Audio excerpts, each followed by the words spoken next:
Thank you. It is March 21st at 5:30 p.m., and I'd like to call this meeting of the Parks and Rec Commission to order. Nate, may we move forward with before we do that, I just wanted to mention that as ranking commissioner from our last commission, being a vice chair, I'll go ahead and preside over the first half of this meeting until we decide who we want to be chair and vice chair, and then we'll just figure it out from there on. So to go ahead and start, if we could have a roll call. Yep. Let the record show all commissioners are present except Commissioner Meldahl and Commissioner Winters. And Commissioner Winters sends his regrets. He had a family emergency that called him out of town unexpectedly.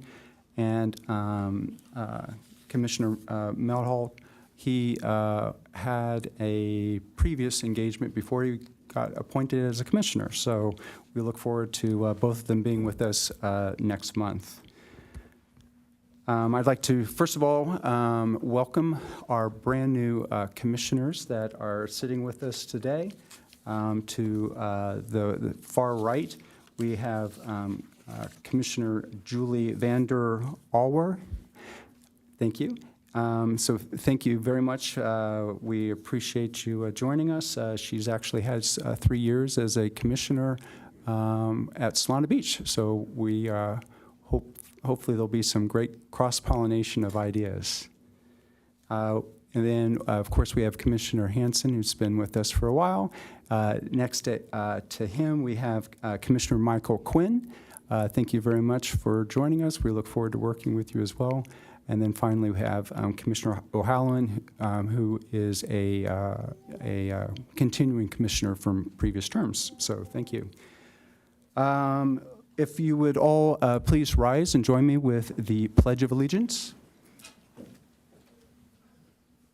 I pledge allegiance to the flag of the United States of America and to the republic to which it stands, one nation, under God, indivisible, with liberty and justice for all. Thank you. Please be seated. Well, this is probably the largest group that we've ever had at our Parks and Rec Commission meeting, so it's great to see so many smiling faces out there, and we're really excited to hear about BCK programs and having the presentation from the students. Before we get there, though, we do have one order of business, a special presentation and proclamations. We have the introduction of Margaret Hammer, who is our new Recreation Services Manager. Thank you so much. My name is Margaret Hamer. I'm a certified and accomplished Parks and Recreation professional with over 2 decades of Parks and Recreation experience, all from coastal communities in San Clemente and formerly Carlsbad. And I've overseen everything from sports to aquatics to facilities to special events and all the above. And I'm very honored and excited about serving the community of Encinitas. Thank you so much. Thank you very much, Manager Hammer, and we are excited to have you with us and look forward to working with you this coming year. Moving on to action item 4B, the BCK programs. I actually had the opportunity of meeting Camille Sawinski at EcoFest last year, and she had a booth there, and I had an opportunity to learn about her programs, and we discussed this very opportunity of having some of the students come and present to our commission, and I'm so glad that that's actually happened. I know the commissioners here are all very excited to hear from you. BCK programs develops and delivers environmental education programs that empower students to make meaningful changes in their school and community. Camille, if you might just say a couple words, and then we'll get started.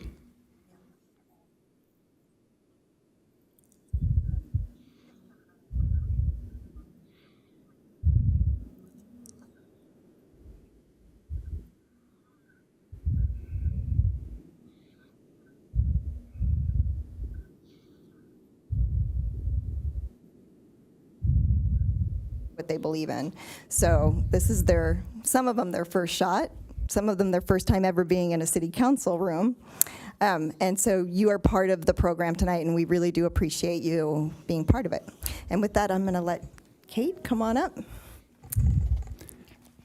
And then, Kate, just before you begin, just as a reminder, commissioners, that this is an item that has been placed on the agenda. We certainly are welcome to ask clarifying questions, but no actions may be taken based upon any discussion that's made. Commissioners, individual commissioners would have an opportunity to say something at the end of all the presentations if they so choose. Kate, if you want to go ahead. Hello, my name is Kate, and I am here tonight with students from all over Encinitas. I go to Paul Leckie Elementary School, and my fellow presentators are from Parkdale Lane Elementary School, Oakcrest Middle School, and San Diego Academy. We are here to show you how the students in our studio are helping to protect our environment and promote strategies found in the City Climate Action Plan. The unique partnership the city and local school districts have with BCK programs allows for environmental education to take place from kindergarten through high school.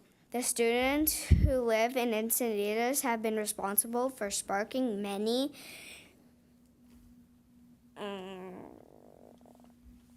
sustainability changes at school and in our neighborhoods. These best practices have helped to reduce the city's carbon footprint. First, I would like to introduce my classmates from Paul Leckie Central who have been working on food waste issues both during school and at the Leucadius Farmers Market.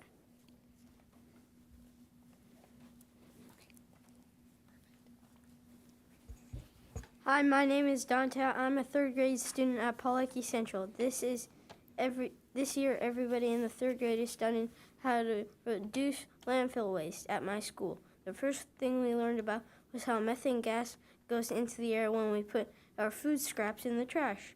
We did an experiment that showed how greenhouse gases form, and then we learned about how they warm the planet and make pollution.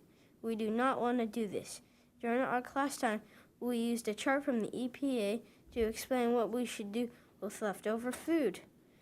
The first thing is to try not to have food waste to start with. This means being more careful about what you buy in the grocery store. It means our school shouldn't make more food than they can serve to students in a day. When there's extra food, we should use it to feed hungry people. At school, we're trying a share table. Students who are still hungry can take an extra milk or a piece of fruit that other students are not going to eat. After the whole third grade learned about food waste and recycling, a few of us joined the student green team. We meet every Tuesday at lunch and try to solve some problems at our school. Alana and Noah are going to tell you about the work we have been doing in our green team group.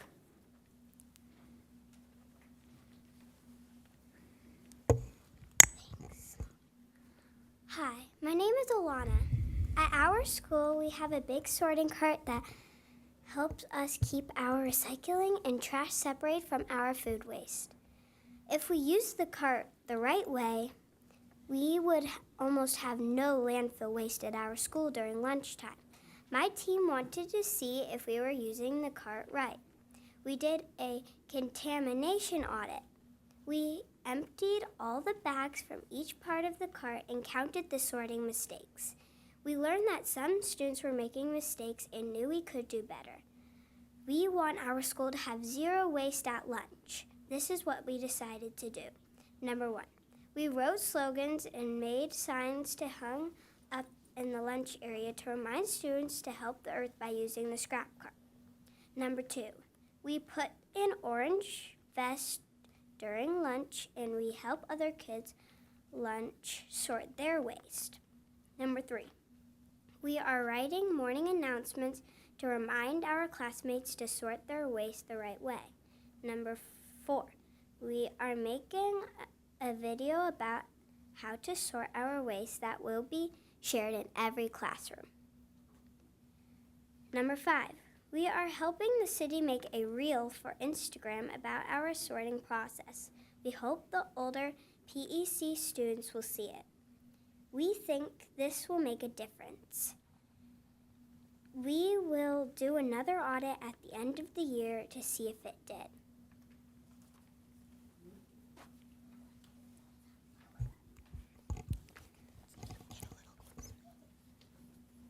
My name is Noah. A zero waste lunch is just one way we are going to help the planet. There is other things that happens at our school that makes lots of waste. Did you know our school has a farmers market every Sunday? We learned that the Leucadia Farmers Market makes lots of waste every Sunday. After visiting the market and looking into all of the trash cans, we learned a few things. People are not doing their best to recycle. People are putting food in the trash can. There are lots of plastic to-go cups and containers. Our green team group tried to figure out why we think people who go to the farmers market are not putting their trash. We think to be a few waste stations with big signs. We do not think there needs to be trash cans everywhere. Instead, we want a few stations with a recycling can and a trash can. We also want 2 big stations with 3 cans, one for trash, one for food waste, and one for recycling. These stations should be in the areas where people eat food. All the cans should look exactly the same. We should use only 3 colors: gray for trash, blue for recycling, and green for food. We presented these ideas to our school district, and they agreed with us and said they will try our plan out. Then, when we have all of the correct color containers, our green team will have a booth at the market. We will hand out upcycled shirts that we made into farmers market bags, and we also plan to hang up lots of signs to tell visitors to do the right thing with the trash.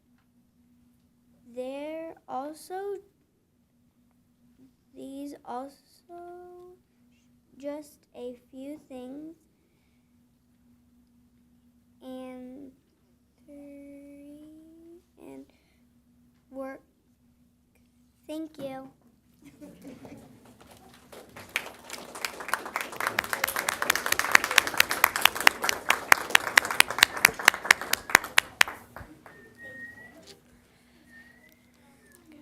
Hi, my name is Riley Patuski. I'm in the 6th grade and I go to Park Down Lane. I'm here to talk to you tonight about our climate action internship program that we are doing in our 6th grade class this year. We are learning about climate change and what we can do to help our school, our community, and our world. Just like the climate action plan for the city of Encinitas, my class is studying energy conservation, water conservation, air pollution, and waste diversion. For each unit, we did science experiments and collected important data. For example, when we studied waste diversion, we did an experiment that showed us how methane gas is released when we put our food waste in the trash. We are trying to do a better job of this at school, but I'm also helping my family to put all of our food waste in the green bin at home. I think the city would be happy that this message is going from our school to home. When we studied energy conservation, we learned that our school has daylight and solar tubes in every classroom, but none of us could remember if our teachers used them. We measured the light levels in our class using just daylights, and we learned that there is plenty of light in the room from the sun if we keep our lights off. On cloudy days, we can only use half of our lights.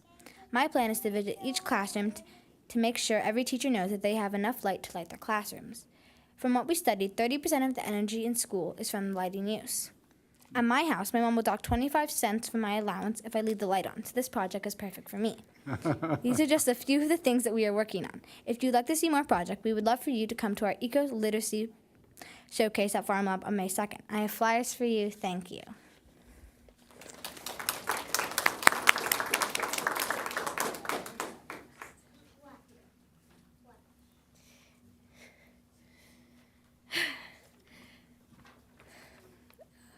Hello, I'm Taylor. Hello, I'm Taylor Seidner. I'm a 6th grade student at Capri Elementary and recently a hydroponic farmer. This year, 6th graders at Capri are learning how to grow crops hydroponically through our class crop program. Our hydroponic plant grows in small cubes of sponges. The plants live in channels and nutrient-rich water is pumped over the roots. The water returns to a 25-gallon reservoir and is recirculated through the hydroponic system throughout the growing cycle. We are growing 60 heads of butterleaf lettuce with about 25 gallons of water. This data may not seem significant until you consider it would take 240 gallons of water to grow the same amount of lettuce in soil. The difference in this amount of water is almost unbelievable, but my class tested the claim. 60 feet of irrigation with 6-inch emitter spacing, 120 emitters that emit 0.5 gallons of water an hour. Irrigation running 30 minutes a week with an 8-week grow cycle, 240 gallons of water. We can conclude growing hydroponically uses significantly less water than growing crops in soil. Water saving is very important in Encinitas, as there are a lot of people who live here, and we only receive an average of 9 inches of rain in a year. There is not enough local water source to meet the demand for water, and importing and treating water can be stressful to our environment as well. Every drop counts. My class has done some fun labs to better understand pH, conductivity, and nutrients found in soil. My class really enjoyed learning about conductivity through bringing a mixture of water and fertilizer up to 1,000 parts per million. The fertilizer was actually Gatorade, and in the end, we got to drink it. My classmates and I also test the water in the reservoir and collect data as our crops grow. When it's time to harvest, we will audit all the crops growing in the garden, and teams of students will research recipes using the available produce. Then we will prepare a zero-waste class party. We won't eat all 60 heads of lettuce, though. My class plans to share our harvest with the people in our community who need it. Ms. Larson will deliver our lettuce to the Community Resource Center's food pantry. I'm enjoying this program because I'm able to learn about how to grow crops hydroponically, and I always find food that I grow myself more delicious. It's also more sustainable for the environment. I always try to think about my future, and a part of that is global warming and the fleeting supply of fresh water. With this method, we can save gallons upon gallons of water. Thank you.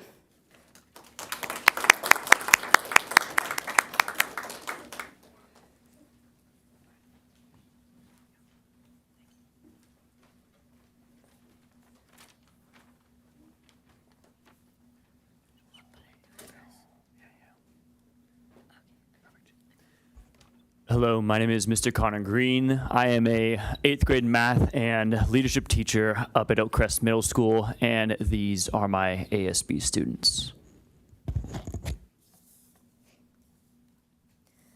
Hello, my name is Alex Perillo, and I'm an 8th grader at Oakcrest Middle School. I'm going to talk about PSAs, public service announcements. My English teacher, Miss Richards, assigned the task of creating a PSA. The goal was to identify and research a local environmental issue The goal was to identify and research a local environmental issue that impacts our community and find solutions that teens can implement to help solve that problem.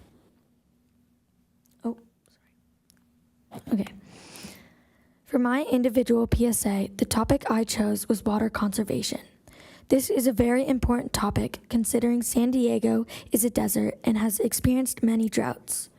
My poster states that only 1% of Earth's water is available for drinking. Alarming, right? What is even more frightening is that now only 0.5% of Earth's water is fresh water. So we need to bring awareness to issues like these. I'm so glad that I was able to bring awareness to an important issue like water conservation. I can only hope that more teens will take action to start saving water and become mindful of other issues that could affect their lives. Thank you so much, and now I will be passing the mic to Lucy.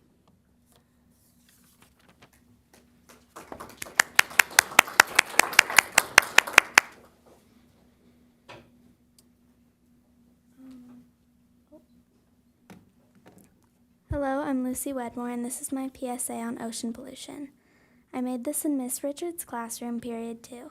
We made these PSAs to help stop local environmental issues that Encinitas has been suffering from. As you can see here, this is my drawing of Ariel from The Little Mermaid.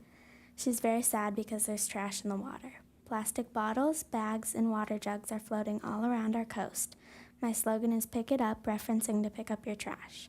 My main fact, to really get the point across, reads, 5 bags of plastic for every foot of coastline around the world.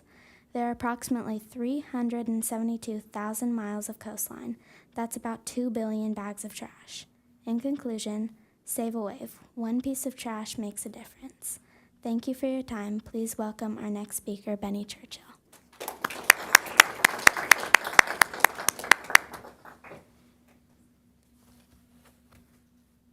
Hello, Encinitas Parks and Recreation Commission.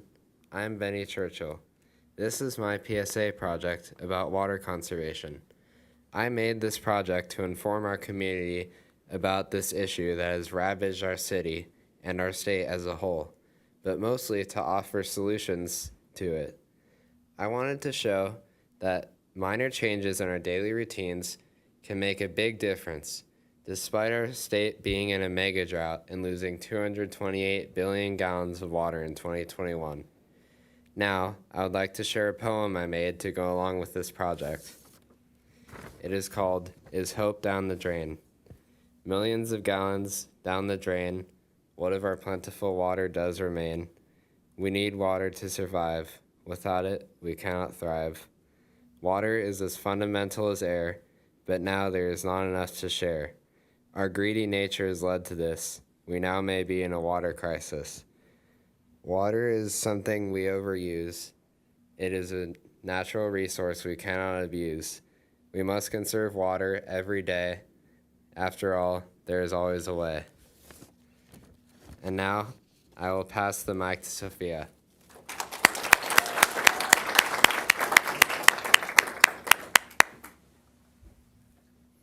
Hi, my name is Sophia Green, and I'm an 8th grader at Oakcrest. Today, I'm going to be talking about our share bins. We have set up share bins in front of each lunch counter, so when students get their lunch, if they don't want their mandatory fruit or vegetable, they can now put it in these bins. Anything going into the share bin must be unopened and unpeeled to be put into the bin immediately at the counter.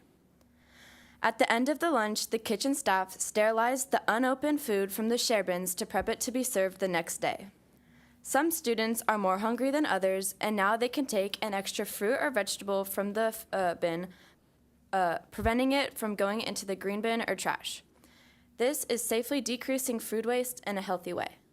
Next up is Sienna.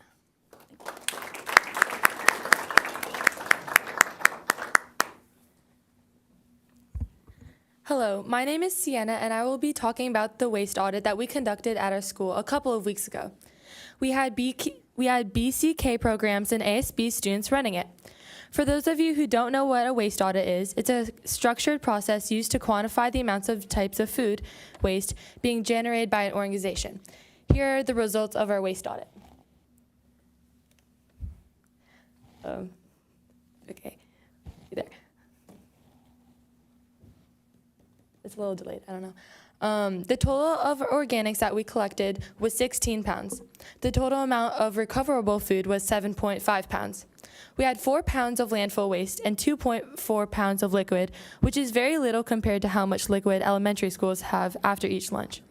If all Oak Crest students use the green bin with 180 school days per year, this could average to over 2,800 pounds of organics recycling total coming from our school. Instead of this food going to the landfill, it could be turned into fertilizer or renewable natural gas for EDCO trucks. So based off these results, we propose a permanent waste station in the Oak Crest lunch area with a landfill, recycling, and green bin to make it easy for students to use when they are finished with their lunch. Thank you, and I will be passing the microphone to Jordan and Piper.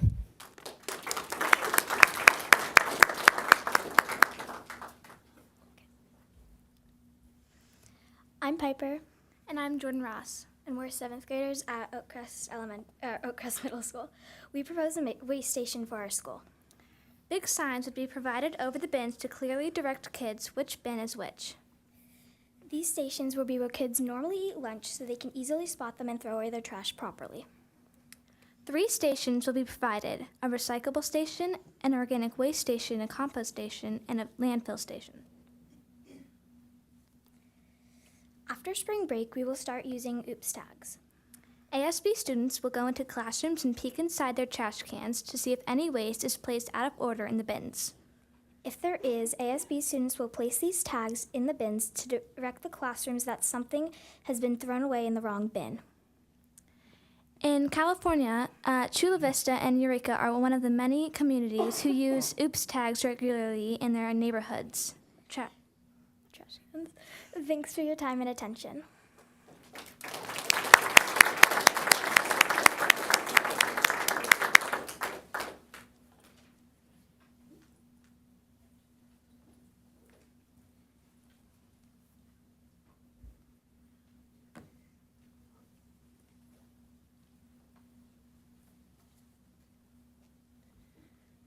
Hi, I'm Lexi, and I'm from the SDA Garden and Landscape Club, and we have been working on environmental and gardening projects for a very long time, and the club has been doing so since before I was at the school, and I joined so I could help continue these projects with my friends as well. And so it's also based off the class, which is the gardening and landscape design class on the pictures, and not entirely featured in the pictures are projects we do in class, which are more like they're landscape architecture projects. So we create models and diagrams to help create potential redesigns to better conceptualize and design spaces that respond to students at school. And the garden is the leadership extension of that class program. And it's a really fun experience to be able to actually change the space at school, because some of these pictures are us actually working on the garden, and it's just a really fun place to change the school itself.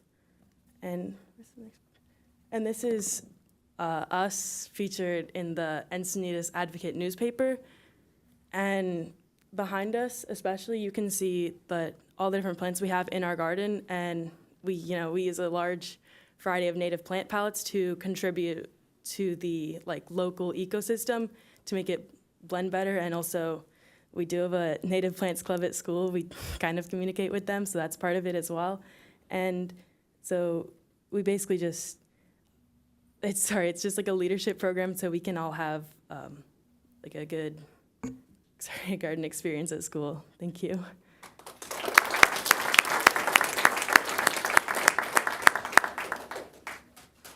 Hi, I'm Brandon Mattis. I'm also with the SDA Landscape Design Club, and I'm going to be talking about our recycling efforts. So while the club was originally about our gardening and our gardening programs, our big on-campus garden that we built, more recently, about 2 years ago, a couple of our students noticed a lack of recycling options around campus, and this was a big deal for them. And that was about the time I joined the club as well, so I was one of the originators of the idea, and we've been able to act on it since then. So the first thing we did was, like everyone else here, we did the waste audit. We went around our campus, we collected data, we counted trash cans, and we found that we had 101 trash cans and none of them had recycling cans with them. So we have a very large campus. We produce an extremely large amount of waste. So the fact that we had this much trash and not any sort of option for recycling was a really eye-opening experience. So through our audit, we were able to determine that we have a lot of stuff mixed into our trash. More specifically, we have, let me see, a little bit of lag there, huh? There we go. So we have over 50% of our waste in our trash cans is actually divertible. What this means is that the stuff people storing away, over half of it can be either recycled, composted, it could even still be edible. So we took all this data, we quantified it, we made maps and we collected data, and we used that data to do all this work. So the first step we did was creating one-to-one stations around our campus. We did this by converting half of those 101 trash cans into recycling cans manually in our after-school hours. It was an experience, but we did it. We powered through. The only time I've been able to spray paint government property legally. So after that, we went through the shared table idea in our Mosaic Cafe, which is kind of our cafeteria, as we just have a lot of more art in it. But in the center of our mosaic, we have this shared table, which is the same as all the other schools. Students can put food in and take it if they're hungry. And we have a compost bin as well, which was a big step forward for our campus, especially for our garden. And what we're working on right now, we just actually, last week, we went to a staff meeting, spoke to all the staff, all the teachers, and we're working with them right now to implement the one-to-one stations in the classrooms. So specifically art classrooms that have a large amount of paper waste, this could be a huge step towards having a safer future.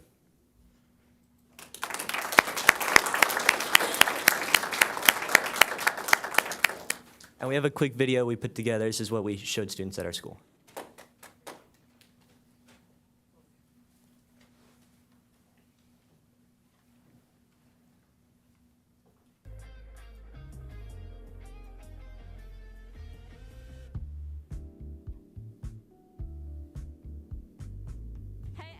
We're members of the Garden and Landscape Design Club here on campus. You may have noticed these one-to-one stations popping up with a trash can and a recycling bin, so make sure that you start recycling. Paper, plastic, cardboard goes in the recycle, everything else, the trash. Here we are inside the mosaic. We've also implemented a share table, so any unopened packaged food that you don't want can go in this bin. And then we also have the compost bin, so any uneaten food can go in there. For example, she's dumping out her croutons. And then the recycling bin, put all these boats, the milk and juice cartons, the salad containers after dumping out the rest of your salad into the compost bin can go in the recycling. And all other plastic items can go in the trash.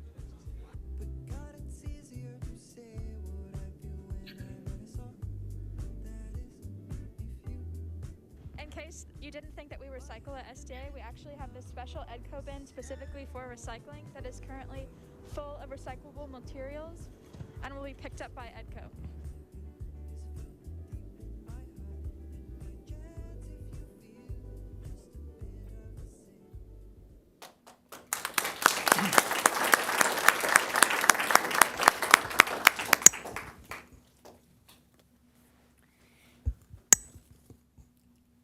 Thank you so much for inviting us to share our work. We want to make sure you know that most of this work is supported by the funding from the city of Encinitas. Do you have any questions?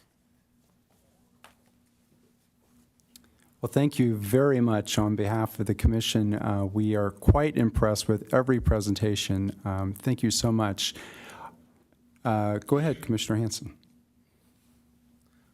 I loved what I heard about the farmers market at Leucadia 101, and I think we can use that to roll out to all the other farmers markets, because I know we create a lot of waste at that market.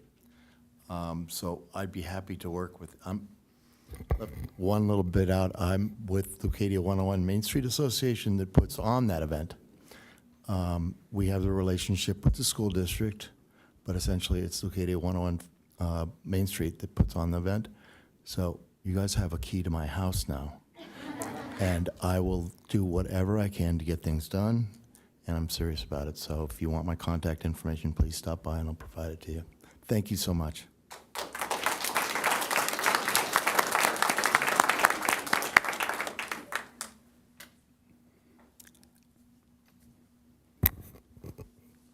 I just wanted to say that this is probably the best Parks and Recs meeting I've ever been to. Really appreciate all you students coming here. Public speaking's one of the most difficult things for anybody to do. So for all of you who came up and spoke tonight, thank you so much. You did a fantastic job. The other thing I want to say is all of you students, you are, and your fellow students are really the future of a healthy Encinitas and healthy planet for all of us. So keep doing everything that you're doing. It's so appreciated, so valuable, and so needed. Thank you all.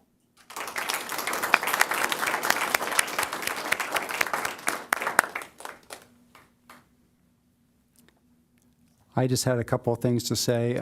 First of all, huge in my household, my husband and I, we're all about diverting from waste to the trash.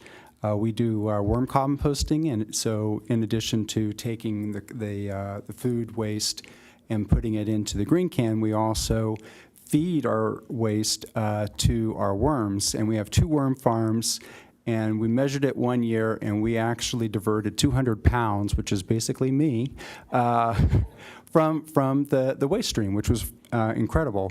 And then added to that, then we just put it into our organic garden. So it's interesting because we have peppers, because the worms don't eat the seeds.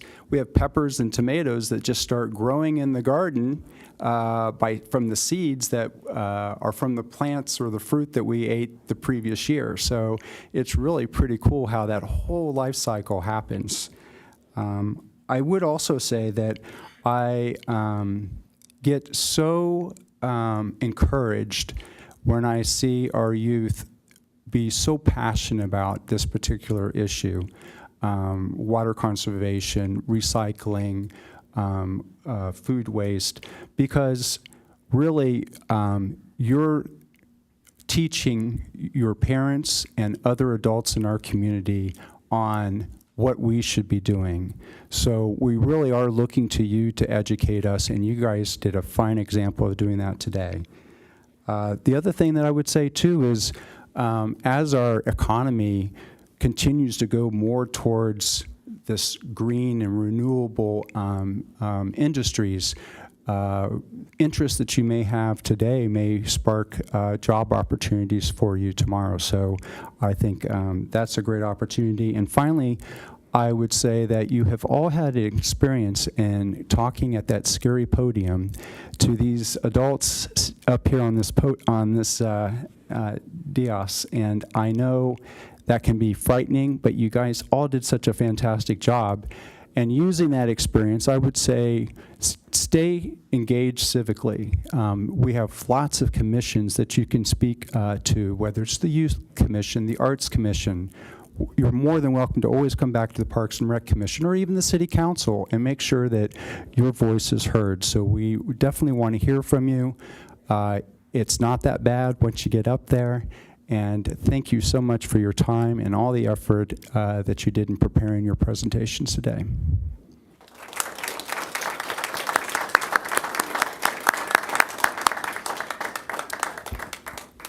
I actually had one last request, and that would be to get a copy of the poem, Is Hope Down the Drain, that was read to us. I would like a copy of that. Thank you.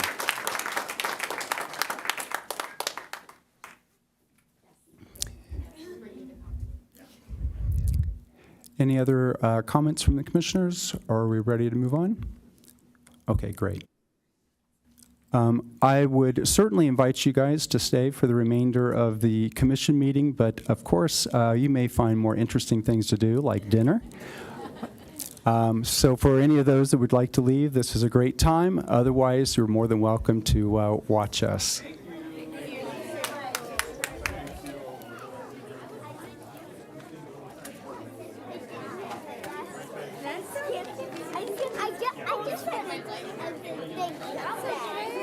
No, that's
All right, moving on to Section 4, Section 5, oral communications. Do we have any oral communications, Nate? We do not. Okay, great, thank you. How about changes to the agenda? There are no changes to the posted agenda. Thank you. We're moving on to approval of the minutes. This is kind of an unusual situation in the sense that we only have 3 commissioners in attendance that actually attended last month's meeting. We need 4 to get a vote on it. However, if any commissioners happen to watch the webcast in its entirety, you're welcome to vote on it. If not, we can move this agenda item to next month. It sounds like we only have just the 3 of us. Okay. So point of order, is that the way to go with that? Mm-hmm. Make a motion. All right, so I'll make the motion to move the approval of the minutes to next month. I'll second that.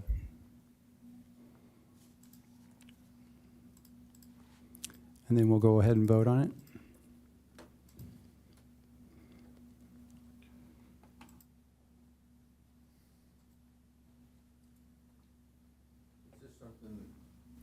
Something that the new commissioners can vote on? We're not voting on the approval of the minutes because we weren't here. Correct. But we're voting on the motion. Yes, you may vote on the motion to postpone the approval of the minutes. Thank you.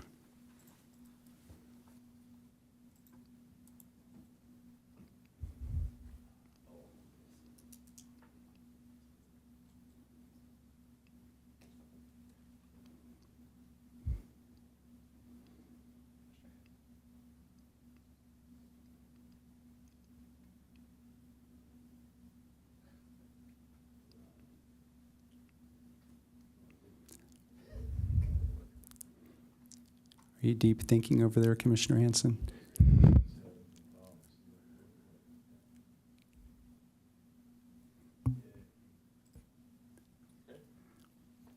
Motion passes to move the last month's minutes to next month. Okay, great.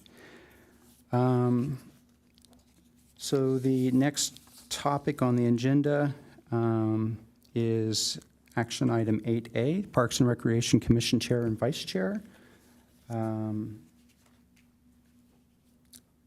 Just a quick summary, commissioners may nominate another commissioner or themselves for chairperson and vice chairperson for the 2023-24 year.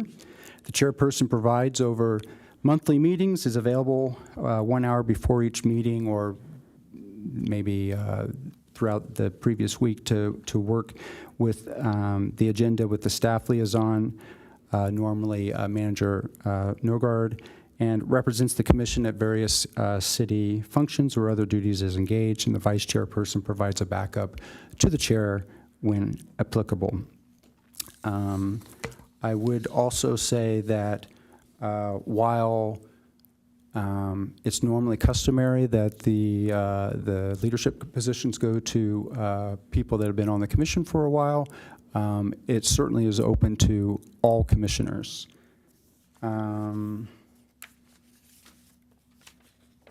Had a couple other notes here. One second. I think at this point, I would just go ahead and open it to the floor to see if there are any nominations for chair. I had a question about this item, given that two of our commissioners are missing.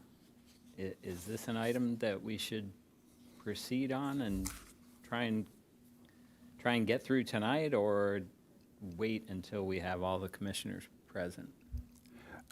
Well, we are certainly open to waiting until next month to do that, but we do have enough commissioners here that if we wanted to vote on it tonight, we certainly could. I do know I would recommend or nominate Commissioner Winters for the chair position. He obviously isn't here to accept that, but he has sent an email to myself and to Manager Norgard and Director Carlin that if he was nominated, he would be interested in the position. Are there other considerations with regards to chair position, or is there a motion that we wait to discuss this until we have the entire commission? I would like to make a motion that we move it till we have better attendance at the meeting. I think it's an important issue that we carry the entire year. So my position is to move it.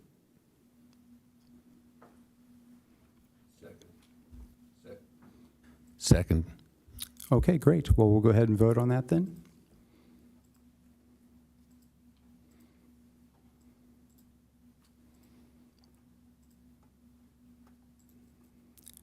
So the motion is to move the selection of chair and vice chair to next month's agenda.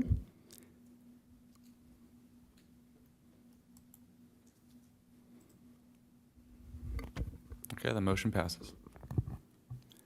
All right, so that brings us down to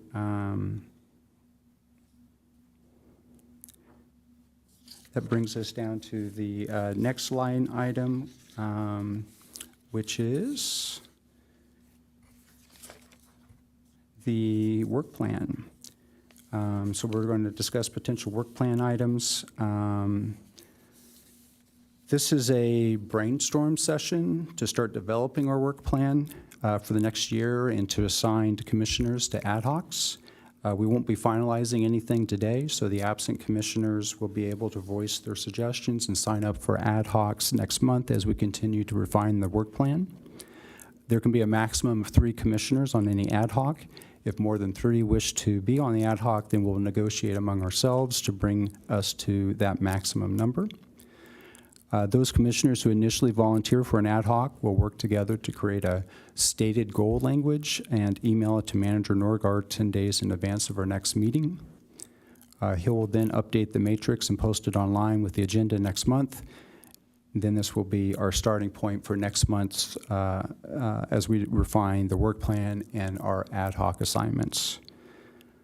As we come up with our stated goals, try to be as specific as possible and limit the scope to what's likely achievable this year.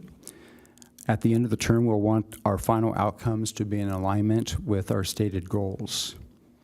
On the other hand, because the City Council approves our work plan and empowers you to work with staff to accomplish it, it's important that the stated goals are broad enough to encompass what you wish to accomplish this coming year. So you don't want to be hamstrung yourselves to a limited stated goal that doesn't allow you to fully execute your desired outcome. So it's a bit of a balance. To begin this process, I recommend that the first 3 work plan items from our 2022-23 Commission work plan be added to our new work plan. And I think Manager Norgard has a screen of that. I do. This is Manager Norgard.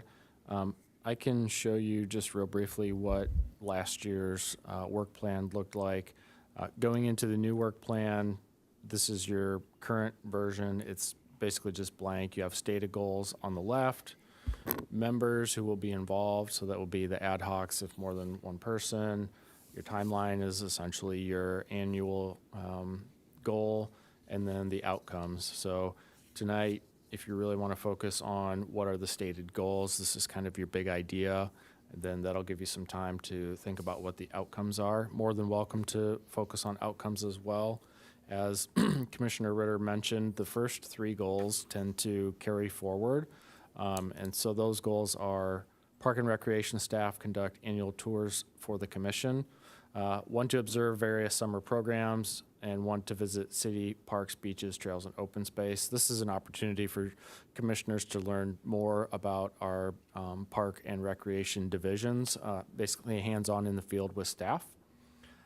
The second one is attending city-sponsored events as ambassadors. This is another opportunity for commissioners to get out to the many events that we have throughout the year, and you'll attend in either a commissioner shirt or with a name badge, and you can help out by volunteering, greeting folks, and raising awareness for the commission. And then the third is an ad hoc that's focused on identifying guest speakers for monthly meetings. Last year, we did pretty good. I think we had guest speakers at a little over half of the meetings, which is quite a bit better than some of the years past. So just as we had BCK tonight, which was fantastic, this is an opportunity for a group of commissioners to put their heads together and say, here's some things that we might want to hear from this year, or things that we know that are going on in the community, and maybe some organizations that we know of, and we can invite them in.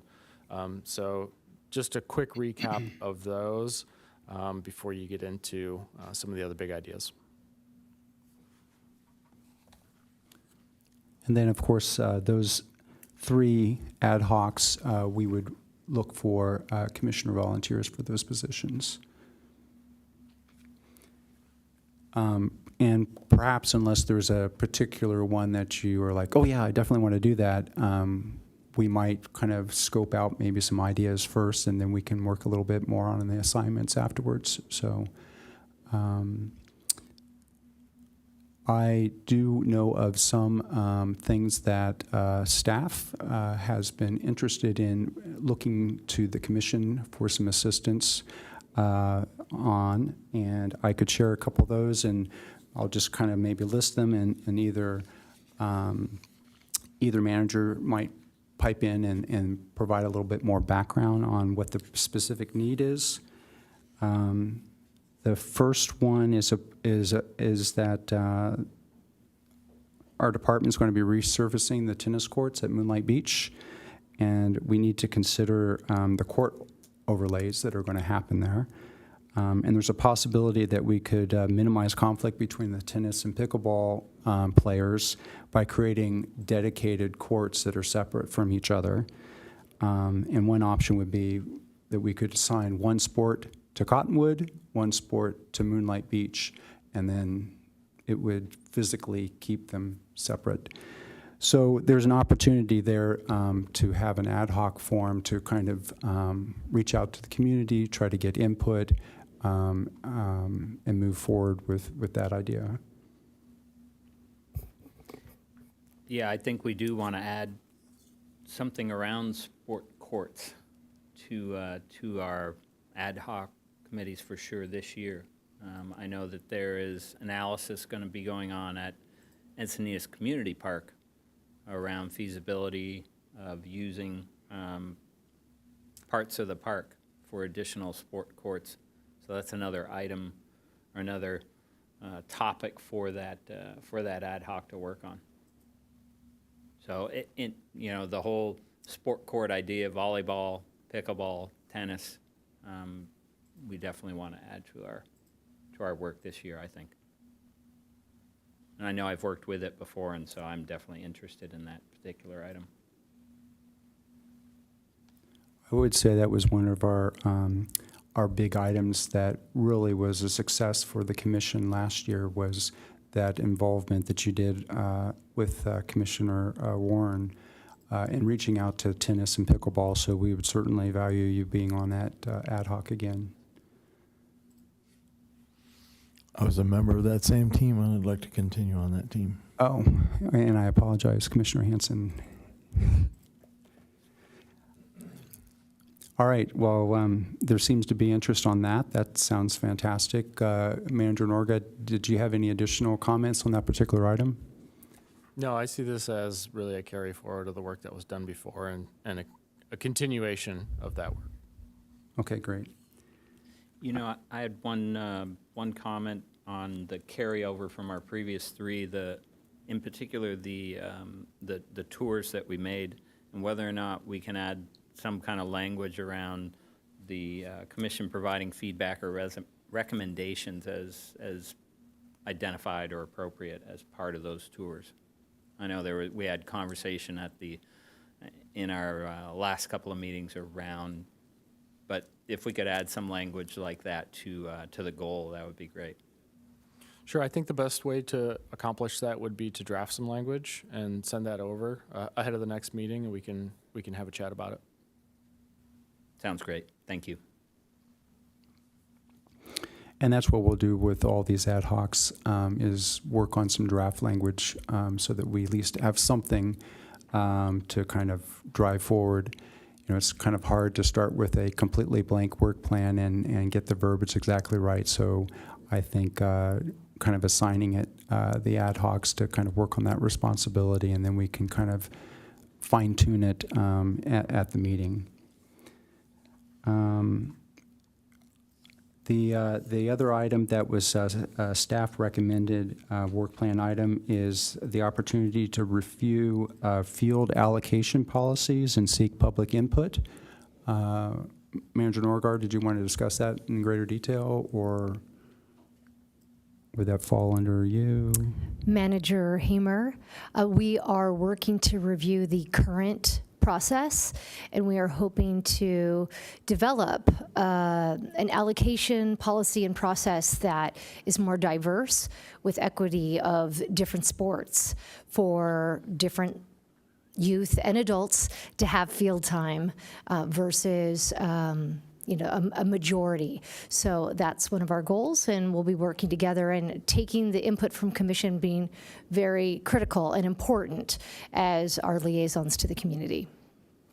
And it would also be an opportunity for community members to come and speak in front of the commission to address that specific issue in public.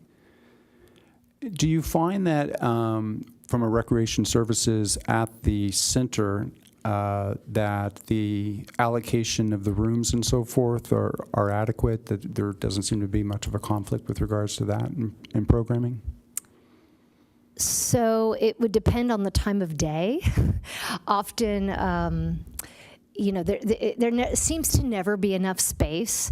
And I state this because I was just at the Senior Citizens Commission, and there was inquiry about adding more programs, and we had to discuss the possibility of having that flow over to the library space. They also have community rooms. So depending on the day and time, there is an issue with space. Normally for facility reservations, we release that open to the public, and it's first come, first serve. But that usually also is a challenge. And with regards to facility policies, is that something that normally the seniors commission would take the lead on, considering it's the Encinitas Community and Senior Center? They currently don't have that in their work plan. It's not something that they're looking at, but I do believe getting their input on some of that would be important. And for facility reservation, it's just about the first come, first serve, similar to the fields, and the allocations going first to city use, then to partners, nonprofits, and then the general public. So it's usually a similar format. And again, try to have equity because it's a community and senior center, so you don't want to have one area dominating this space. Thank you. Would you recommend then that the work plan item consider not only field allocation, but also facility allocation regarding policies? I do believe that could be reviewed and would be a benefit to have another glance at it. There's always rooms for improvement. So it could be that the determination is that it's efficient and it works properly, or it could be that you have recommendations that could be somewhat similar or mirroring the field allocation plans. Any other comments or any interest from the commissioners? I guess I had a question about the language. Well, first, welcome, Manager Hamer. Appreciate you joining the City of Encinitas and bringing all your experience.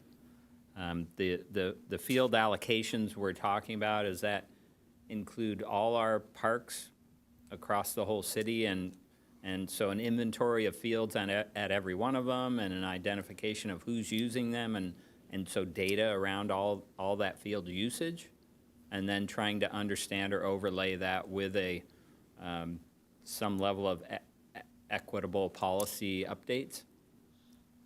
So it's really focused on our sports parks and other areas where we have reservable uses. So we have ECP, Carter Sports Park, Ecke, and Leo Mullen are obviously the largest users because that's where we have a lot of our sports facilities. We do have a lot of good data on who uses our fields and how they're reserved and when. The main crux of this is that the field allocation policy has not been updated for a very long time. And the last time that it did, sports and sports use were different in the city. So it's a great time to look at the trends that we have now. How are our fields used? Are there folks that want to use the fields that are not able to?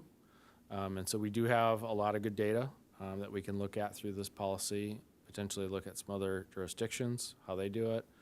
Are there any industry best practices that we should consider? Things like that.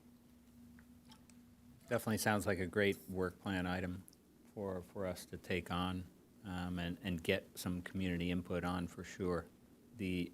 So would you be drafting and proposing the goal language, or are you looking for commissioners to assist with that?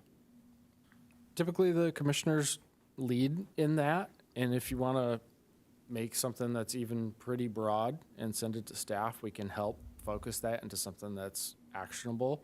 Again, something that we can get done within the work plan year. I think this is probably a pretty achievable item, given public input and other things.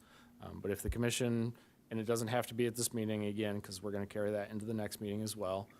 Folks can walk away from this, think about it, review the actual policy before you start to draft anything. And then if you want to send something in now or we talk about it at the next meeting, that's fine. And then staff can help narrow that down once we have something kind of out there. Great. Will you send us a link to the policy? Yes, we can do that. Or it's already out? Yeah, that would be great. And then I'll open it up to our new commissioners if you want to participate or hold off, either way, but based on this conversation.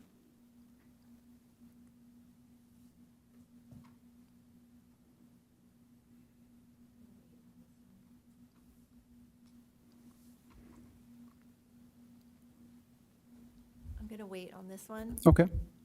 Sure. So yeah, let's go ahead and send the policy out and We'll work on the ad hoc. Okay.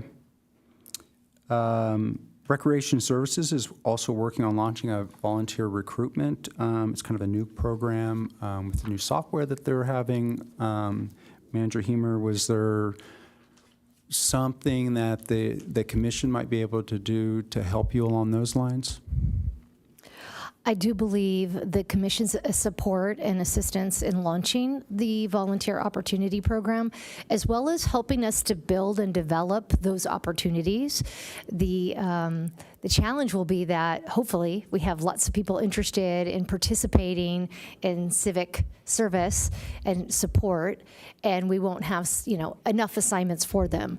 This could be either through PEP, or the Friends, or as well as potentially the San Diego Botanical Garden that does some volunteering work in our parks and landscapes. So building those community connections as well as projects and services. I actually know the group that presented today. As they were presenting, I had some great ideas for how they could maybe support some volunteer projects that could really assist and aid the Community and Parks and Recreation Department. So I do believe it would be good to continue that on, have that be a follow-up. So not only the launch, but as well as building projects and opportunities that already exist, as well as some new ones that we would like to launch and make available for the community to support and engage in our parks and recreation services. Commissioner Hanson, I know you were involved in that ad hoc earlier. Would that be something that you might be interested in continuing on? Absolutely, and probably in a somewhat different way, because as Manager Hamer just mentioned, the partnership and maybe synergy with PEP, Patrons of Encinitas Parks, now known as Friends of Encinitas Parks, could get a launch from that as well. We're in ankle deep on the organization, and it could get us up to knee deep. So yeah, I'd like to be involved with that, and I'd like to work with Manager as well. Fantastic. Any other commissioner want to join Commissioner Hanson on that ad hoc? All right. I know habitat stewardship and open space is a city council priority this year based upon their most recent retreat. I know Commissioner Meldal had expressed interest in exploring opportunities for more open space preservation and habitat restoration. Manager Norgard, is there something that you can see that the commission might be able to do to kind of help in that? Sure, that's a good question. I would offer a few things just as kind of background for everyone to consider. First, Habitat Stewardship Program is a staff work plan item right now, and we're executing on that. We have multiple restoration sites that are currently underway, and the Habitat Stewardship Program work plan stems out of what is called the initial assessment that cataloged all of the open spaces within the city and created a plan to restore and steward 11 sites. We're working through all 11 sites in priority order. So a lot of that work's happening, and a lot of work was done by the commission and council several years ago to identify additional areas for open space and acquisitions. That continues to be difficult in the city. I think that maybe one of the best ways for folks to be involved in the Habitat Stewardship Plan and execution would likely to be to volunteer for work parties. So if you don't know, a lot of the work that is done for the Habitat Stewardship Program right now is done through a contract that we have with the San Diego Botanic Garden. And the San Diego Botanic Garden utilizes volunteers for much of, but not all of the labor that is done for that. And that includes weeding, planting natives, going out and watering, general abatement, and things like that. And they will work with volunteers that they have in their database, folks that approach us, and they also coordinate with the Cottonwood Creek Conservancy. So if folks are interested in that, I think that's probably the quickest, easiest way to get into that. I'm more than happy to have other conversations about habitat stewardship in general, but just because that it's already a council work plan item and a staff work plan item, I think that's probably the best fit. Perhaps the best thing to do is just to kind of wrap the volunteering for work parties into work plan item number 2 that's existing regarding attending city-sponsored events. We could just add that as an additional item in that list. Yeah, either there or in the previous item that we discussed for volunteering. Okay, great. I would imagine since, excuse me, I would imagine since that Commissioner Mendel had recommended that as one of 3 things that he was interested in moving forward, that he might be interested in that. So I'll follow up with him on that. Those were the notes that I had taken regarding some staff-directed ideas with regards to work plan items, unless the managers had any others that I didn't cover. I captured a couple notes from last year that I'll throw out. You can take them or leave them. This is your work plan. One of the things that we spoke about late in the work plan year, early in this year, was the idea of continuing with pop-up parks at future city events. That was a hugely successful idea, executed very well. I personally think it's a really great idea, so if the commission's interested in that, that was one idea. An additional thing that might be possible for this year is the city constructed and opened Trail 95, and in past we have brought forward naming options to the commission. The workflow for that is typically we will work with the Trails Coalition to get a first blush recommendation, maybe a couple names, and then bring those, either that recommendation or that group, to the commission for a formal recommendation to city council. And then city council will make the ultimate decision. But we're still calling that Trail 95 internally. So there would be some work to go back and determine, was this a trail that had been previously identified for a name, and work with the Trails Coalition and then make a recommendation on that one. So those were two that I had been tracking previously. The pop-up park, since I was involved in that last year, was something that was on my list again to hopefully carry forward this year. So I would be interested in being involved with that ad hoc. It also aligns with one of the items that Commissioner Meldal had sent to me, that he was interested in increasing public awareness of the PNR Commission, and then also just being able to reach people and let them know that how they can share their input to the commission. So I think that kind of falls in line with that as well, as being kind of a PR opportunity for us. So I would be interested in that aspect of it. Is the commission interested in creating an ad hoc for the Trail 95 naming?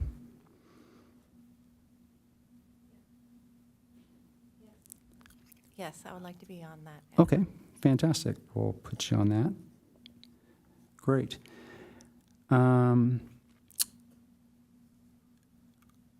So I will go ahead and list the third item that Commissioner Meldal asked me to present to the commission in his absence, and that is basically he's interested in kind of working with the county and staying informed about the progress on the Encinitas landfill park conversion project, and that the county is scheduled to conduct a feasibility study during fiscal year 23-24. Commissioner Norgaard had made a presentation on this on the previous commission meeting. So I think that is a good long-term ad hoc to maybe get started, to kind of understand exactly what the opportunities are there. So, and I would think that Commissioner Meldal would be interested in being involved in that. And then I have a couple items, but I would certainly, I seem like I have been talking a lot, and I certainly want to make sure that everyone else is out there and can voice some of their suggestions. Commissioner Halloran, did you want to start with any that we haven't covered yet? Well, I think we actually have some really good items, and I've definitely already put my name in the hat for the sport court one, and I think I'm going to look forward to reviewing the policy on field allocation. That's another item that I may be interested in, but I don't have any new ones to add to the list. I did have a question on whether we should review the rest of the ones we had from last year and see if any of those are appropriate to bring forward. I think that's a great idea as well. We could go ahead and do a quick look at that. So number 4 was best practices for diversity, equity, and inclusion, and this actually fell more into recreation services last year.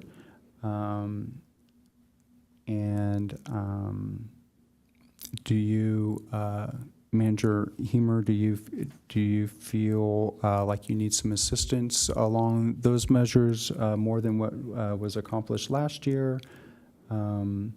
It's kind of an ongoing journey, obviously. So, Manager Hamer, I would say since I've not been here a full month yet, it's difficult for me to assess where that is at, but I do believe it is an ongoing journey, as you stated, and you can never do too much awareness on diversity, equity, and inclusion. I believe it's going to continue to morph and become a very vital and important aspect of the services that the community offers. So I would be open to having that be ongoing. Commissioner Ritter, I know you were a big part of that in our last year. Do you feel like there was unfinished business that you could create a goal out of and take forward? I might lean towards your thoughts on that one. Well, like we've kind of mentioned, it is kind of an ongoing journey. There's always work to be done. For my personal focus this year on the commission, I wouldn't be available to take on that particular role because I'm planning on doing some other ad hocs. Are there any other commissioners that have interest in that field or would be interested in carrying on that particular one? We can certainly keep that in mind for when the other commissioners are with us next month, and perhaps we might add it back in. Number 5 is basically an extension of what we're already doing with volunteering. And then 6 was on my list to discuss, but yes, I think we'll want to continue to support Friends of Encinitas Park. I understand is their new name, which I like a lot. Do we call it FEP now? Call it what you want, just give me a check. So I think that maintaining a close association, and it doesn't get much closer than having Commissioner Hanson on both commission/boards. So, but I think having some focus on it and regular monthly communication as to anything that the commission might be able to do for them and vice versa, I think it's worth having as an ad hoc. Just real quick, I really think it's important that it stays on the list and that the partnership of PEP and the city continue to build. Manager Norgard's been at one of our organizational meetings, I guess I'd call it, but things like the pop-up park are a good opportunity to put PEP's name on it with the city and be a part of most of the city events too. So it just makes sense, and to keep it just in front of our memory instead of in the back of our memory, it'd be great to have it on the list. Thank you. Great. I absolutely agree, and I assume that you'll would like to be involved in that ad hoc. Pretty safe assumption there. All right. And then 7, and this was on my list. I guess I'm going through my list before you guys all get to talk anyhow, so I apologize for that. But we definitely would like to continue to move this particular project forward. We have some, we actually have some things that are happening where it will become more real, which is exciting. So yeah, I was thinking something along the lines of participate with consultants on the design and selection of adult fitness equipment for Orpheus and Glen Parks, explore other potential locations for adult fitness equipment in other parks and the Coastal Rail Trail. So I would be interested to continue on that specific ad hoc, and I think Commissioner Winters, who joined me last year, would also continue to be interested as well. And then the last one, number 8, so this deals a lot with trails and outer spatial. You know, this could also be something that we kind of tie in the Encinitas landfill park conversion. So I always think it's probably good to have some work plan item focused around the trails.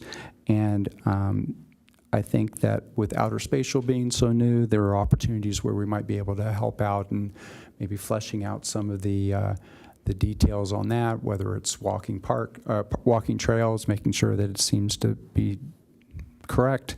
Whatever might need to be needed there, but I think it's always probably worthwhile to have something on the work plan with regards to trails. We could potentially add the Trail 95 naming into that same one. True. Combine those two.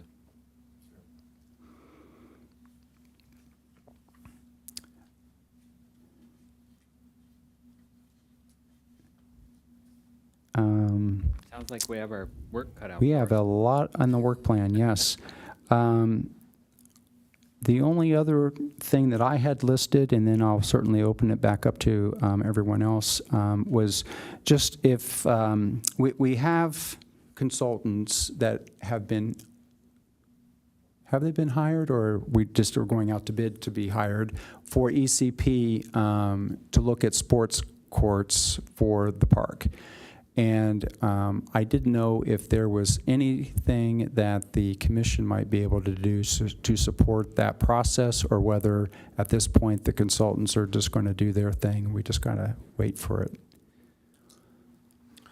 Sure, good question. We're in the process of executing the contract now. We've agreed on scope and fee. We're really just routing that for signatures right now. Nothing that the commission can do right now in support. It's really a high-level analysis of our CEQA document and our major use permit, and overlaying the requirements for different sports courts, sand volleyball, pickleball, tennis, and doing a high-level analysis of whether or not they're feasible before we get into more detailed analysis and the technical studies that would go along with amending the major use permit. So we're really in the first step now. Once we get the results of the first step, which is really an up or down, feasible or not feasible for the different amenities, we would make a budget request to move on to the second phase, which would include the technical studies, some level of really high-level design for the amenities so that the consultants can analyze them, and some public outreach. And that's probably the most appropriate time for the commission to get involved. And in that part, would you say that's more of a next year thing? If the first phase goes the way we'd like it to? Likely next year, yes. Okay. Based on funding. And so circling back to you, Commissioner O'Halloran, we may not have a lot of input at this point with regards to kind of the volleyball, pickleball type of issues at ECP at this point, but hopefully next year after that. Yeah, we're expecting when are we expecting that contract to go forward and then get feedback or results from them? Sure. This year, right? We're anticipating the summary results for that this summer. And so we have made a budget request. If you have been watching, the city has actually started their budget planning for the next fiscal year, held a workshop in the last couple of weeks to talk about all the needs and desires from the community and the council members. And we did make a budget request for that second step, and the council has asked us to come back with some information for them to determine if now or next fiscal year is more appropriate for that funding.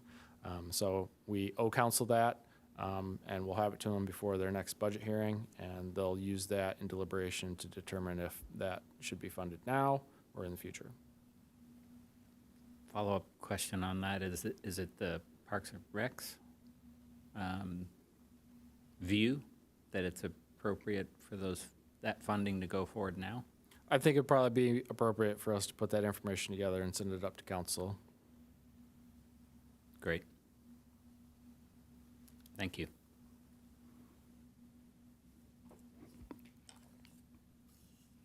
Commissioner Quinn, did you have any any ad hocs that you are interested in adding? Adding or becoming a helper? Any and all. Okay. Number one, where was that? Parks and Recreation staff conduct annual tours. Okay, I would like to participate in that one. And then the one with the trails, is it, of course, I'm just learning about all this now, Sure. but trails I have a great deal of interest in. So is that Trails 95? Is that the program? Well, we actually threw out a few ideas on trails. One is the naming of Trail 95. The other is more of a kind of like on the last. If you could show that one more time, Manager Norgard. We had a trail section there. Participate in Parks and Rec Department's implementation of the Parks Master Plan, specifically 1.2.A, which is the Trails Master Plan. So there's an opportunity of maybe working with more on the outer spatial launch. There's obviously the Trail 95 naming, trail signage. There's lots of things that we could do with trails, and perhaps you might join your fellow new commissioner to also work together on maybe combining one trail ad hoc committee that would kind of encompass a lot of those things. And staff is always available to kind of help you fine-tune language. Thank you. I see 3 commissioners there now, and we can't have 4. Am I part of? That's the last year's. That was last year's. I understand that, but are those commissioners still interested in being on that committee? 2 of the 3 aren't here anymore. Yes. So there's vacancies. So there are vacancies, definitely. Sign me up. It's a good question. Okay, great. That sounds good. Any other ad hocs that you're interested in, or anything else that you'd like to add? I think that's it for right now. Thank Okay, you. great, thank you. Commissioner Hanson, anything you would like to add, or any additional ad hocs that you have some interest in? None to add, but I'd like to take my name off of a couple. I've been on the holiday parade ad hoc, and I'd like some new ideas there besides mine. Okay. So if you could take me off that, I'd prefer it. Thank you.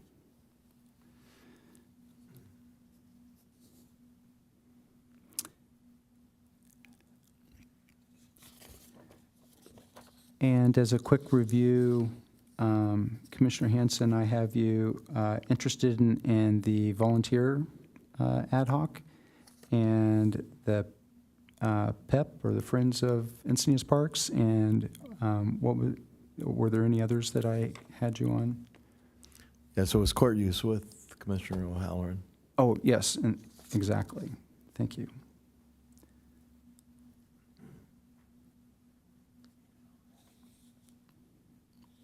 And Commissioner Vander Arwer?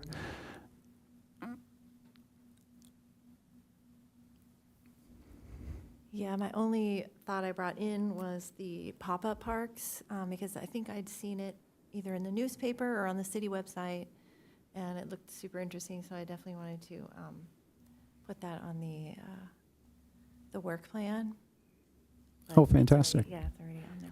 We set that up for Cyclovia, which was this last January, and we put a pickleball court that we marked out right in the middle of Highway 101, which was awesome. It was so fun, and we also threw, I think, maybe 3 cornholes out there as well. We had a little tent there as well, some cool signage that Nick Buck from the Parks Department designed for us.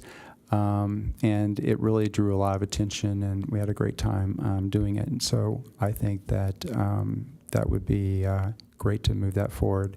And if you'd like to join me on that ad hoc, we'd love to have you. Okay, yes, thank you. Okay, super. So at this point, if you've kind of put your name on a particular item, if you could take maybe a little responsibility to work on your language. Staff is available to help fine-tune it, provide some direction. I've always found them to be invaluable when it comes to that. You're also, if you only have one or two people that are involved on that ad hoc, you're certainly welcome to reach out to me as well. But just a reminder, we can only be speaking in groups of 3 and no daisy chaining, which means that I can't say something to Commissioner Hanson and then he ends up like contacting Commissioner O'Halloran about the same thing. So as long as we kind of respect that with regards to the Brown Act, then we're good to go. And then, of course, once we get leadership defined next meeting as to who the chair and vice chair will be, they'll be more than happy to help you out as well.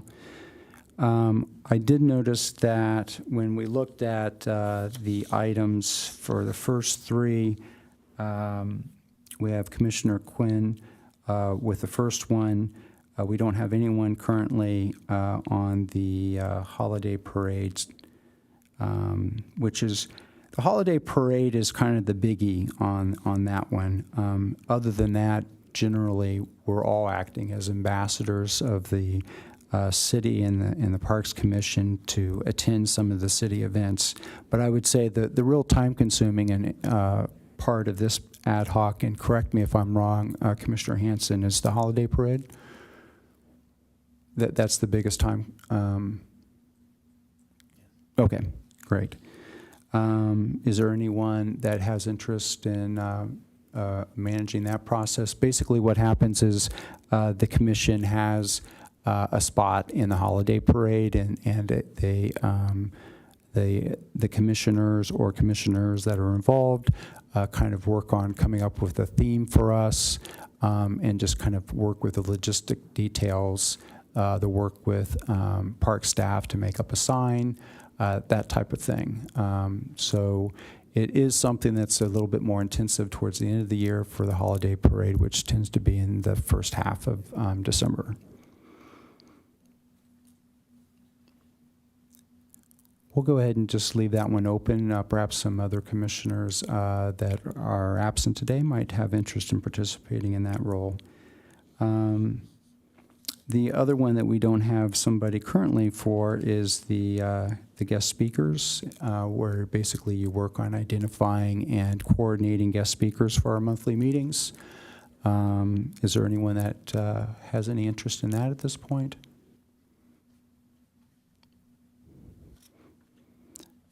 All right, we'll leave that open as well for the next meeting. Is there anything that the managers have with regards to this process that you might recommend that we do differently or that we're neglecting? No, I think you're on a good track so far. Okay. So let's go ahead and wrap up that particular action item and head back towards the to the agenda. And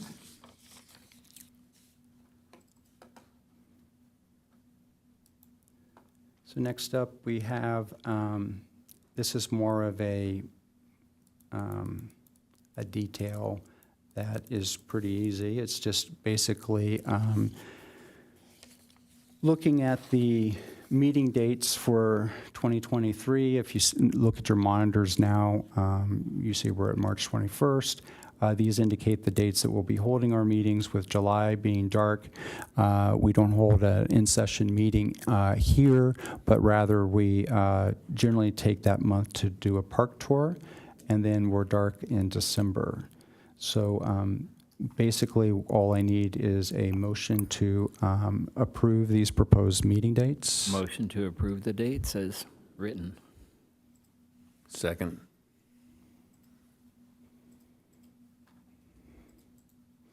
And then we'll vote on this.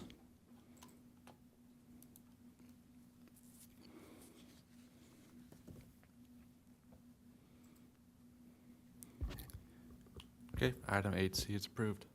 Okay, fantastic. All right, so we've gotten through the hard part where we get to talk all the time, so now we get to hand over the meeting to our managers. We'll start off with the park operations report with Manager Norgard. All right, thank you very much. A couple things for parks. Upcoming on April 3rd, the California Park and Rec Society will be doing a tour of what they call the Parks Make Life Better Tour. And that week is the annual conference, which will actually be held in San Diego this year. So about 50 CPRS individuals are going to be doing a bus tour of parks throughout the county. And Olympus Park in Leucadia will be one of the parks that they're going to visit. They plan on showing up at about 10:45 in the morning, spending probably 15, 20 minutes touring the park. And they have an opportunity to ask questions, see what's going on, ask about design, things like that. I'll be there leading the tour with some other folks. We're going to have, I believe, the landscape architect from the firm that designed the park will be there. If any of the commissioners are interested in attending, please let me know. I don't have a really great volunteer opportunity for you, but it is a cool way to meet other park and rec professionals and get known in the community and, again, promote the commission. So if anyone's interested, let me know about that. This year, we will again be doing Story Trail at the Encinitas Community Park. So if you remember, we did this last year for the month of April. We had a series of small signs that went up around one of the green spaces, and this is in partnership with San Diego County Library Encinitas branch. And so they will provide us, I believe, 18 signs. It's a children's story, front and back, bilingual, and the children and/or caregivers can walk around, read the story trail. And it's a great opportunity to get folks out into the park, promote our collaboration with the library. So look forward to that. Should be going out in the first week of April at Encinitas Community Park. And it will be in the green space that's on the northeastern-ish side, so east of the skate park and playground. Quick update on Stone Steps. So Stone Steps is still closed. However, we have executed a contract with a contractor who's qualified to make the repairs.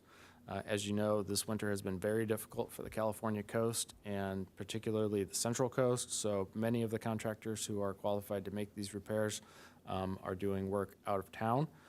We worked through several different contractors to find one who was willing, able, and qualified to do the work. This particular contractor, their firm originally built the Stone Steps beach access wooden stairs, so we feel that they are well qualified to do that work. All of the material required for the repair will be 100% custom ordered, fabricated before any work can be done. So the beams all have to be custom made, all the brackets and bolts and nuts and all the bits.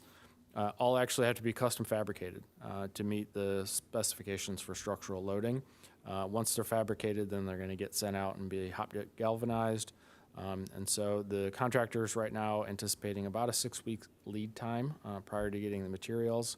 The good news is the repair should only take about 2 weeks, and the contractor will begin that as soon as they have all the materials. So I'll provide further updates as that gets closer.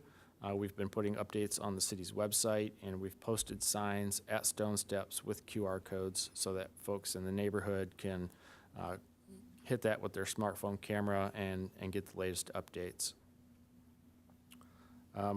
Also coming soon to the city's website, we're going to have a Pacific View web page that will give updates on the construction and upcoming programming and milestones. And also related to Pacific View, there is a color palette survey that is currently up on the website. And that survey is open until the 31st of this month. And the results from that survey will be taken to the Arts Commission, and they will be making a recommendation at their next meeting. And that concludes the park report out. Thank you. Regarding that color palette survey, what would we find that under on the website? Do you have any idea? That would be under the cultural arts tab of Parks, Recreation, and Cultural Arts. There are also, I brought a QR code if you want to access it directly this evening, but there's also QR codes, but you could find it through Cultural Arts. That will be listed, and then it'll go to a specific page just for the palette survey. Okay, great. Thank you. I think it's great that you provide signage on stone steps there at the location. You know, the poor people in Locadia have certainly had their share of beach closures in the last year. So I think keeping them informed as much as possible is great, and having it there on site is valuable. I would also just kind of mention to the commissioners that Manager Norgard did mention that there's this great conference that's happening in San Diego down at the convention center. Our department doesn't have money to pay for us to go there. However, if you volunteer at the event, you can get free access to go in. And I've actually taken that opportunity to do that. So if that's something that you're interested in, you could contact Manager Norgard or myself, and I'd be happy to share that that website link with you if you're interested in attending. They also have an expo hall, which is a great opportunity to meet a lot of the vendors that provide things. In particular, because I'm so interested in the fitness courts and outdoor fitness equipment for our parks, I'm interested in meeting those. So certainly consider that. It's like the first week of April, right? Somewhere on there? That's correct. Okay. Starting on the 3rd. Great. Any other questions or comments? All right, so Manager Heme, if you'd like to, Hemer, if you'd like to go ahead. Okay, Manager Hamer, just to elaborate on the volunteering at the conference, I have done that many times. It's extremely valuable, and you can even select the session to volunteer at, and then so you get to have a double whammy of attending what you want to actually participate in. For the Recreation Division, spring registration opened March 6th, and our spring and summer camp registration increased by 28%, which is really great, seeing that growth and that demand for programs. And on the note of diversity, equity, and inclusion, I just wanted to highlight that we do offer youth scholarships. It's right in our guide as well as on our website. So if there are families who possibly can't afford and they're Encinitas residents, they can apply for the scholarship program, which I think is very important for every community to have. Summer registration will open May 15th. Staff are currently planning the production of the guide as well as inputting of all the different programs. The big event that will be happening Saturday, April 8th is the spring egg hunt, and part of your work plan, we would be honored to have commissioners join us in the role of being greeters and welcoming the crowds coming to do their hunt, helping with egg patrol and making sure that the hunt doesn't start too soon. The hunts are at 10:15, 11, and 11:45. We also have a live concert, band, spring crafts, and the bunny himself will be roaming around doing springtime greetings. So if you could think about if you're available on that day, I will follow up with an email and find out, what time you'd be available and what area you'd like to help us with so we could organize that. Another area we discussed within the work plan and talked about is the volunteer lunch of the city volunteer program. So I'll probably want to connect with some of the ad hoc members before we officially launch. Make sure we share the webpage, the application, and the roles that we foresee rolling out right away, and making sure that it makes sense to you and vet some of your ideas and input. So that should be before April 17th to the 23rd. That is National Volunteer Week, and we think that'd be a great time to actually launch it to the public. And until then, you can count on me sending maybe some emails and links for your input and ideas. And as well as I was at the Senior Commission today, and they were really excited to announce that they have transitioned their meal service from container to plates. So not only is it a more positive experience at lunch, it also has a major waste efficiency and saving landfill space. And I think if the kids were in here now, I think working with them, I already had an idea of kind of having them work with the senior center during the summer when they're not in school to do an audit at our center and to help us to be more efficient as well. But this step from containers to plates is a big step in that direction. Thank you. Thank you very much. I would say to the commissioners, definitely go to the spring egg hunt. It's really fun. The kids are just so adorable. And any other comments or questions regarding recreation services? All right. Thank you very much for your reports. Let's go ahead and move down to item number 10, commission member initiated agenda items. Nothing? All right, and number 11, still nothing. That leads us to our last section, commission reports. And this is an opportunity for the commissioners to report out on anything they wish. This is not an opportunity for dialogue. It's basically your opportunity to say whatever you might have on your mind or issues that you'd like to discuss or just mention, not discuss. But it's basically reporting out. There's no discussion or interaction between us on this. So if you'd like to start, Commissioner Vander Alwara, and I do hope I'm not butchering your name. I'm trying. Would you just say it for me just to make sure? It's Vander Aura. Vander Aura. Aura, like the hour, the time. All right, thank you. Sure. If you'd like to go ahead and start. No commission reports today. Thank you. Thank you, Commissioner Hanson.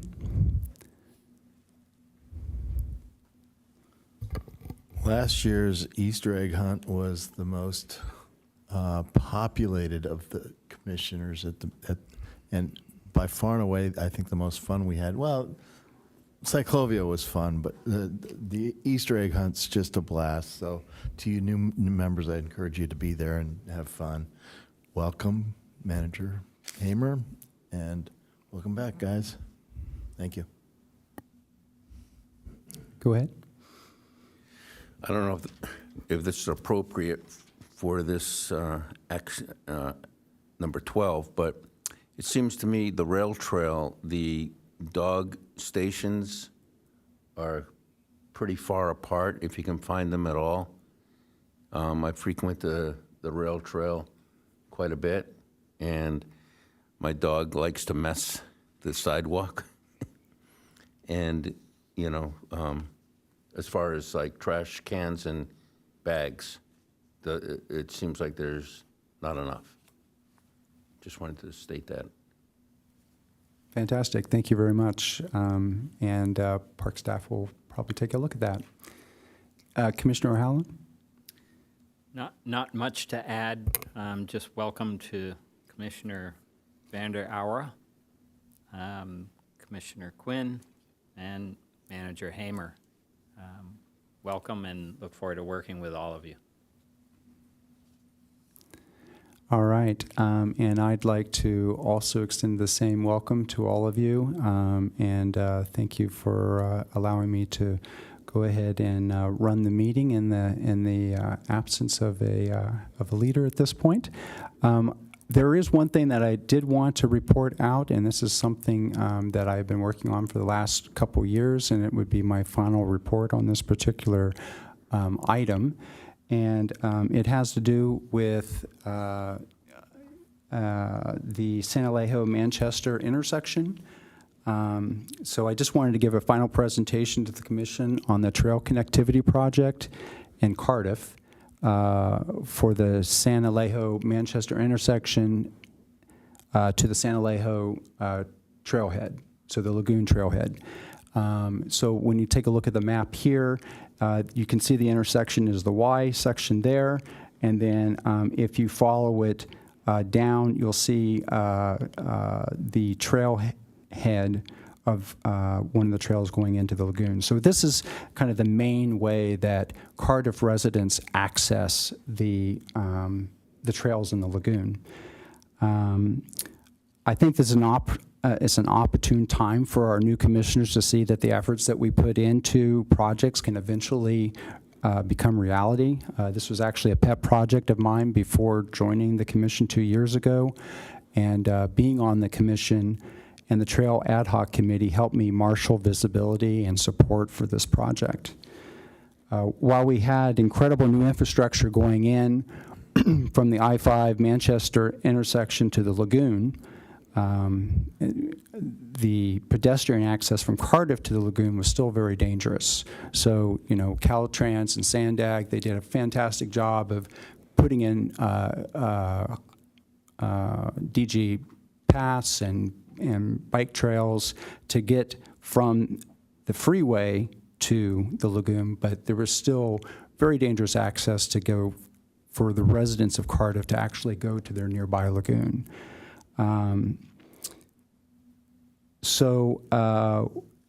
Whenever someone from Cardiff accesses the lagoon, they must always go through this particular intersection. Next slide. Here's an overview from October 2021 showing the intersection and the limited lagoon view. You'll see there's no crosswalks, the sidewalk doesn't extend down to the intersection, and there are lots of trees on the opposite side. Next slide. On the lagoon side there, you had to often step into the street to get to the to get around these non-indigenous acacia trees growing on the bank. These trees also blocked a stunning view of our lagoon, and the Nature Collective wanted to remove them as well for their lagoon ecosystem. Next slide. A sidewalk ended shortly. If you see at the bottom of the photograph, it just ended. It didn't actually go down to the intersection, and there was no crosswalk to get to the lagoon side. Next slide. And walkers and runners crossed at unusual places to get across. This confused motorists and endangered pedestrians, and you can see a runner just kind of darting across outside of the intersection. Gathering a strong coalition, including the Nature Collective, Cardiff 101 Main Street, Cardiff Town Council, and Encinitas Bike Walk, we made our case for mobility improvements at a mobility and traffic safety meeting in March of last year. And then the commission and city staff supported our recommendations and recommended the improvements in the city mobility budget that was approved by the city council as a quick build. Next slide. Here you can see basically what improvements we were making. You'll notice that there were two crosswalks that were installed. Rather than one, it seemed as if it was a little safer and better visibility if they put in the two. You also see the addition of a DG path that connected the crosswalk all the way down to the lagoon trails. There was kind of a huge manhole that was actually above grade that we had to adjust. Next slide. Here you see yours truly, along with Doug Gibson, who's our executive director of the Nature Collective. Throughout the process, we have worked very closely with the Nature Collective to be sure that all the improvements were environmentally sensitive. Next slide. Here you can see they're removing all those invasive acacia trees, and this supports the lagoon health as well as provides us room to finally put in a walkable path that's safe. Next slide. This is the view now from the intersection. You can see the crosswalks have been installed and the sidewalk has been completed to this crosswalk. And just look at those wide open views. Local neighbors, pedestrians, and motorists all enjoy these enhanced views. And the sunset's really beautiful there now. Next slide. Here you can see pedestrians safely navigating the intersection using the crosswalk. Next slide. And next slide. And walking down the decomposed granite footpath to the lagoon trailhead. Next slide. The city decided to add a guardrail to the plan for added safety. Because no curb was installed, bicyclists can navigate this area with a little extra room too. Looking to the future, the Nature Collective will be developing a native plant landscape design and replanting the slope with smaller native species. Next slide. I've also been working with Cardiff 101 Main Street, Cardiff Town Council, Cardiff Foundation, and Nature Collective to enhance this triangular section here that is, it basically used to be road, but they put a stop sign intersection there, so they created kind of this dead space.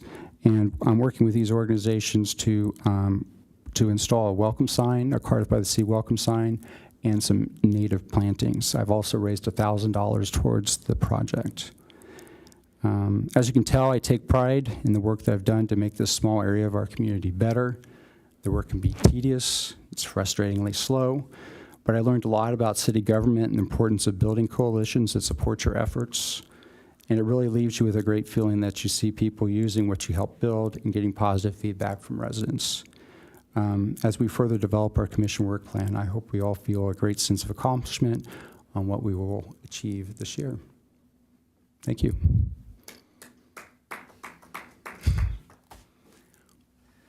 Nicely done. Isn't there a new Nicely signal light done. right there, too? So, Is there what? a new signal light there, too. No, that's another intersection. It's got to be within a couple hundred feet. Yes. Yeah, okay. Manchester and San Alejo. So, thank you, thank you. All right, so at 7:26 p.m., I go ahead and adjourn our meeting. Thank you very much.